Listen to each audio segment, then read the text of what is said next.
Abetamwa Asante Kotoko player omoton ediko Ali Benghazi. Abetamwa Kotoko eton edneko Ali Benghazi ewo Libya. Yebetime akasa sa transfer na Kotoko no. I'm confirming it to you here and now. Say Abetamwa transfer sikano Kotoko receive the full amount. Amoah the transfer sikano Kotoko receive full amount. So the club Ali Benghazi has made full settlement of Amoah a transfer fee to Asante Kotoko. I have taken time, investigated, and spoken to many empanyifo Amoah Ali Benghazi in a conversation. And Oma Kachem say, Oma Tracy Kanina.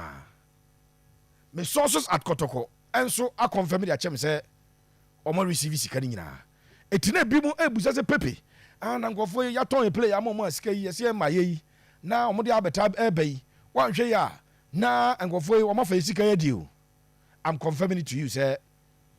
Amoah Sika Kotoko receive full payment. And Ali Benghazi omone Kotoko.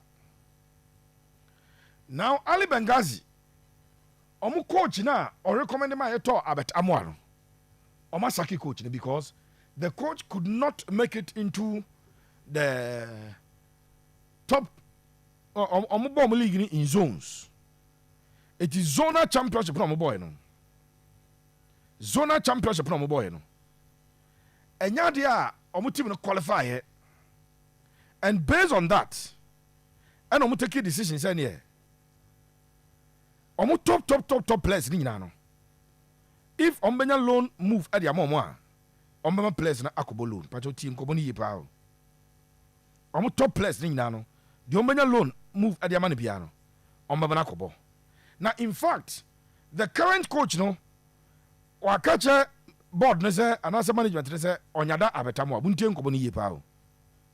Coach no osesi ane de no kosem ne say wakache mpanyifo so no ompe Abetamwa style of play or pe number 9 or ya ten o pe dogo striker we dogo gina so ne bi no na Abet enya sa type of strikers ne bi. So this is the new coach one Edna, he's an Egyptian. Nidi ade Tariq Mustafa, Egyptian coach.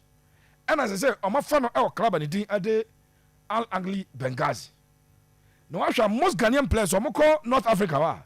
You change coaches na. Who was a Mekai Shafi Mumuni? No, a striker at more Boasia Asante Gold. Shafi Eji Gokin El Ghana. And the Ash Gold El Rem El Africa Muji League. The last time Ash Gold Eji League, you know. Shafi Echo Tunisia is the US Monastir or one club. No, about 90 minutes. Omo free mo Africa na no pa mo coach no. Coach foforo ba ya. Clubs rankasa na ya no mo adwene bi se omo fa se bebo mo Africa ne ade anya ya. No mo ja kwan. Now may be prove what so say club and the ade Al Angli Benghazi. They did not make it into the final round. Omo league no. Omo bon 3 rounds. So omo bon first round, no more second round, no more third round. Third round of Libyan Premier League. Group leaders. Into about groups of 4. No? Al Nasser, we need one group. Al Ittihad, we need one group. Al Hilal, we need one group. And Al Angli Tripoli, into Al Limino, your Al Angli Benghazi, and your Al Ali Tripoli. Al Ali Tripoli, a top of group, no. Al Nasser for top of group, but Ronaldo Nasser, no. Minim de Kabiru call Arab countries on. I have a translation of names. I mean the entire pen because we call even UAE so call Team 3 issue Al Ittihad. Enti uko UAE abonya Al Ittihad ho, ubenya Al Ali ho, ubenya Al Hilal ho. As Dino ekwa rounds omo Asian Cup na ya na Misiri pa bi ubenya Al Ittihad of any Al Ittihad of no mo bo. Al Ali of Ali of no mo bo. enti they did not make it into sa round no and no enema omo decide especially coach na say or construct new team next season omo vision and ambition so omo ebe qualify na makoje omo a league no enti coach no decide say ono aka champion for some branch no empanyifo no so sika omre top boy no matua ni nyina omo nyoma nso melusu no for free decision omo taking some of the boys na e ko loan pacho mo nteni pa 2 players a branch ba ko ne din ade Boubacar Traoré 26-year-old Boubacar Traoré ono so me no ka say this was his unveiling picture abra omo to no edne bae te said omo ye bi ma abetamo a pepe no abranche we so ono kra de league no mo bo no o she goals pa but coach ne bae no still say both abetamo and Boubacar Traoré on pa omo nyina ma me ma exclusive fella we say na Kotoko we sika obetuma tua Boubacar Traoré ne bosmi aka tua Al Agli Benghazi no mo person commode both Amoah and Boubacar Traoré nyina e ma Asante Kotoko. And I'm going to tell you why. Omadwe omo say Amoah ba no be bonefa ba no be bonefa still ne value no be kosoro entie sa Amoah ebo season we wie na it is a team bi adi sika beto Amoah sika nyina ebekọ Al Agli Benghazi omo tua Kotoko sika mo e bia se onwo transfer fee ne hyemu a ena Kotoko benya bie muntie nkomo ne ye se in case a branch did Amoah and Ebeyi e bia na ebewie Ghana Premier League na o she tu no ja okoye o be sha to aso yes a she 15 goals 16 goals 18 goals waji go kin into to ado ye no call up for World Cup od naka ho se okọ World Cup na the value ko rise na obi turn $2 million sika na ye Ali Benghazi for dia na onwo transfer fee chim no de Kotoko what you say eti no mo pese Boubacar Traoré eka Amoah eba and no more loan options ne buy na Kotoko expressing interest through an agent abi money din wa no omo ye ntem so mo ya branch Kotoko because omo ne say if the boy plays for Kotoko how Asante wa hadada onim terrain ne dada ne value cost no mo kotona o metimi dia chomsika because coach na me de choose o ma fa no foforo no as far as our coach be remain the head coach of Ali Benghazi e be den dia ma Amoah say obetumi back because coach ne ba on man opportunities na waka say a branch management take opportunities no ne dia ne say on pe Amoah enti we are exclusive media now unim say Amoah ya na Ghanaian boys rotate so mu tu kwan ko for ko twen kakra nze we o twen a bra ya na asem no ne twen no ye nyi se obetwen o Kabiru Amoah agi sika $100,000 as the signing on fee. It has been paid. $100,000. And Mutia Edema Abbott or the signing on fee. No. The Ametian say Omode $100,000 no Emma Unia no. Almost sign so cry aquamanim. Atretia bonus was bidding your ma. Now as I said to you, they still paid it. They have still paid. So they don't owe Amoah $1, 1 cedi, 1 penny, 1 Libyan dinar. They don't owe him. Just the fact that the coach, the new coach of the club, says that, or a new striker, and in fact, the head striker, Omakoto new striker, and the coach, it is a reason. Coach emomu ekasa abet womu injara kwa again nyoma mienu minim so Kotoko supporter ehe na abebo mpa na fa sa abetamu abana amfa tieni ye say abet Kotoko na amfa they will terminate his contract, take it from me. Say abet Kotoko na enya de omoton a ombenya sika they will terminate his contract. For the Libyans $200,000, $150,000, $300,000 as in transfer money says kan omo hunu say omaboka o omombo no mo ye no hunu say o tia says kan omaboka enti omo ye ever ready say if Abet doesn't shine the way they want na club be man so be for Amoah they will terminate the contract of Amoah. Now, any Albert, able to sign the amount permanent to be moved. It means maybe I could support our pipe with the Bejina. Sir Albert Emma Floppy, now go for terminating the contract of Fakra. And now, I'm signing no Montono for Musica, and maybe I'm recalling and sign a man and Kobo or Mutino. We as I'm bet. Now to Samba Ndongani. Albert, contract no but Kotoko will pay him. Kotoko now agree on the 6 months loan and a 5 months year boy. So Kotoko will pay his salaries and all of that. And once no and one no. Samba commitment to Asante Kotoko no a great where Kotoko supporter. Especially moi if you want no. Oh Chadia Chabranchana dear pana will show clear commitment. In fact, will show more than commitment to Asante Kotoko etimuno. But say captain's armband na Kotoko the ball no, or respect captain's armband, nor respect the club Asante Kotoko yepa.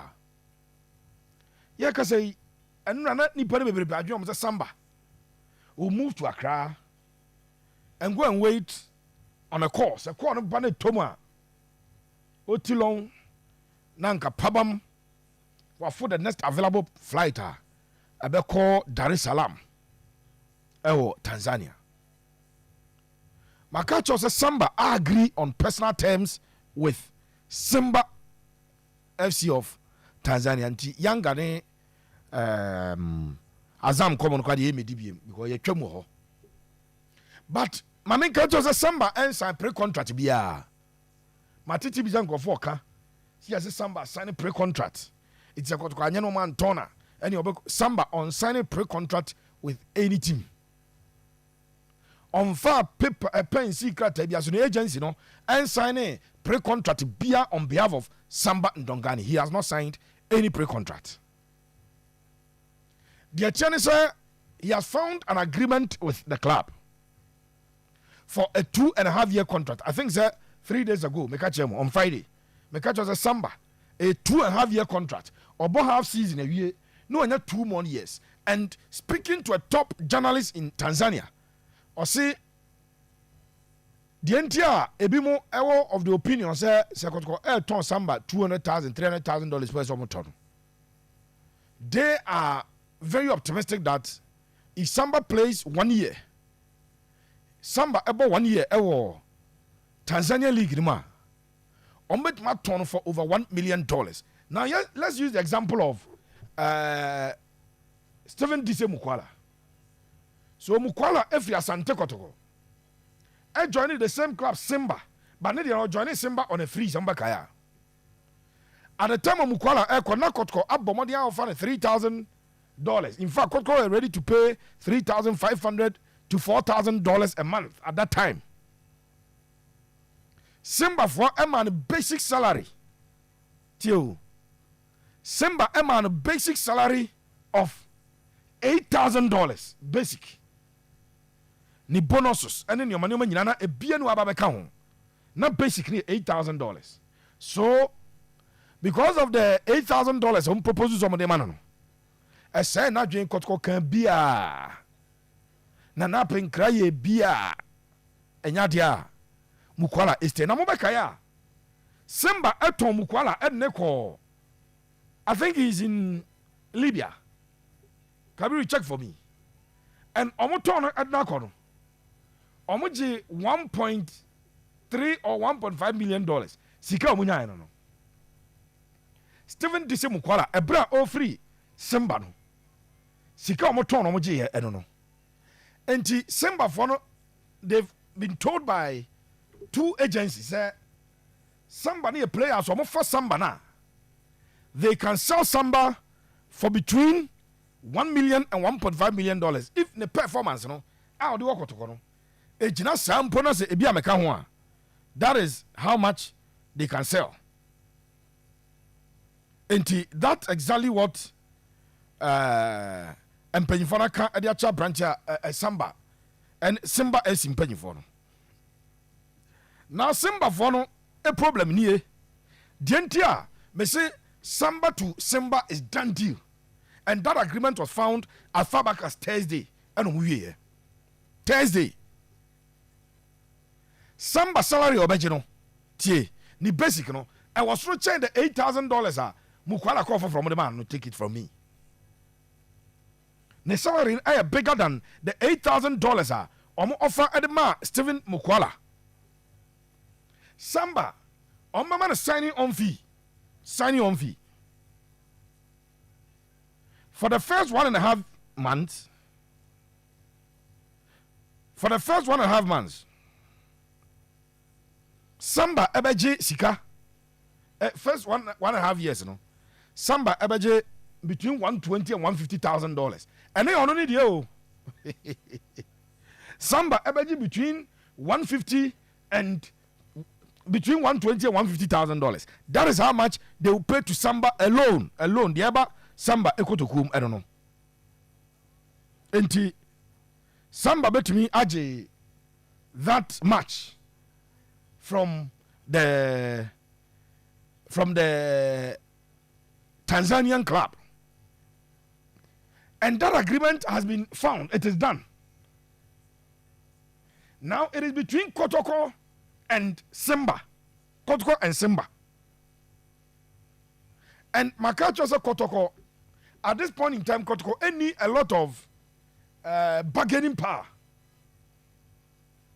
The power has shifted into the hands of the player Samba and Simba club. But Samba na ono apone ne power ne kura no.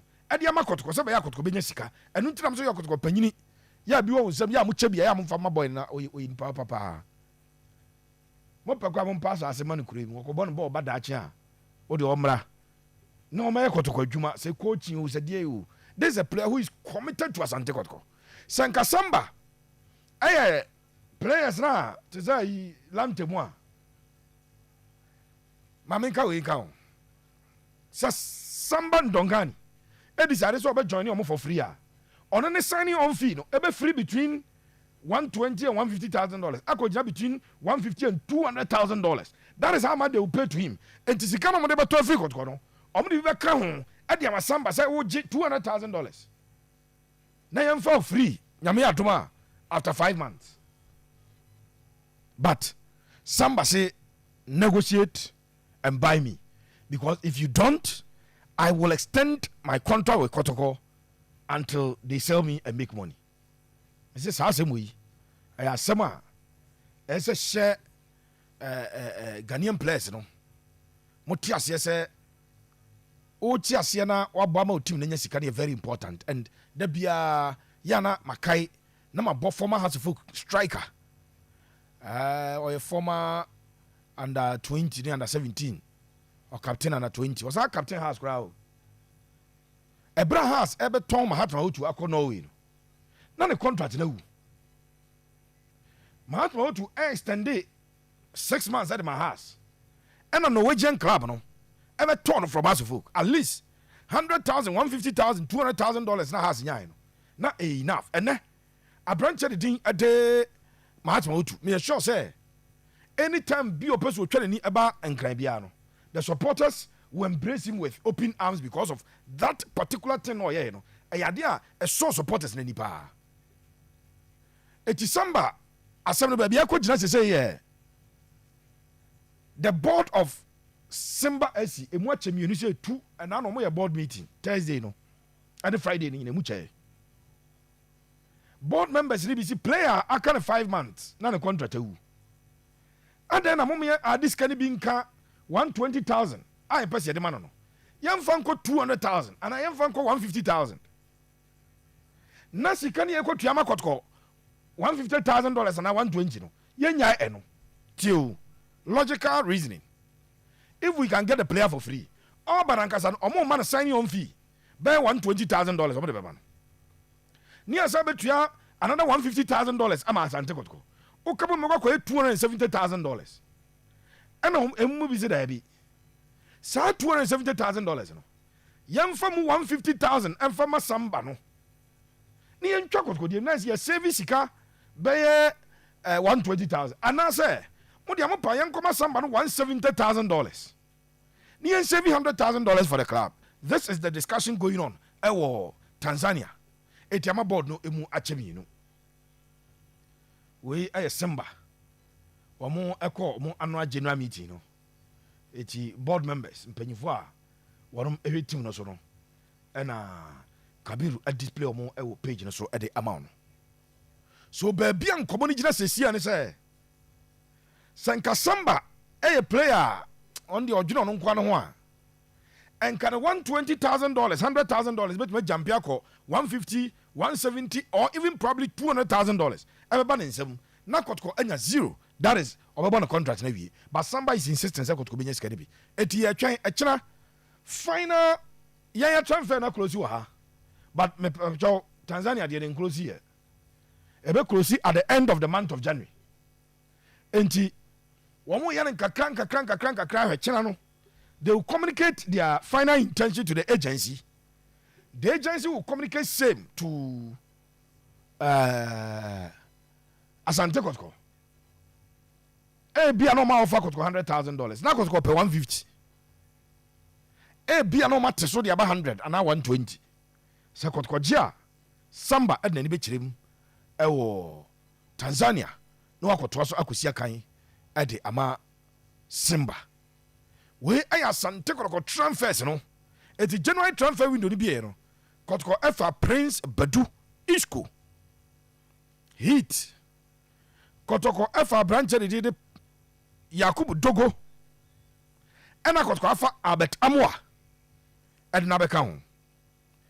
Mamin confirming from us Albert Amoah has been registered with the Ghana Football Association. So Kotoko Epa Albert Amoah about next week omo bo basket Holy Stars no Albert available obetumi abo edema Kumasi Asante Kotoko. Asante Kotoko mo final registration omo ye ewo FA no Albert Amoah. Sanso na make us Kotoko a register branch the thing ade Emmanuel Kote it was no team sheet no players are now bench Emmanuel Kote eni na daso nti Kote she jersey number 43 omo afa ni register so person hu ahon hwe Adena Kabiru atoso no be say Dogo Yakubu 42 Prince Badu 44 Johnson Opon 45 Kote 43 Albert will come and wear his 18 jersey wunti ni Albert Amoah eba be say 18 jersey because okoye no obi amfa edaho so Albert Amoah will come back to wear jersey number 18 but newly registered players January transfer window Kotoko eto players mienu na na mo sign me Albert but registration there omo register 5 it's Johnson Opon Owusu and Emmanuel Kote aka players plus Prince Badu and Dogo Yakubu we said here Kotoko transfers the final transfer business Kotoko ye no and at me won 7 no at the amount. Thank you so much. Yeba na two players on make on debut at Asante Kotoko.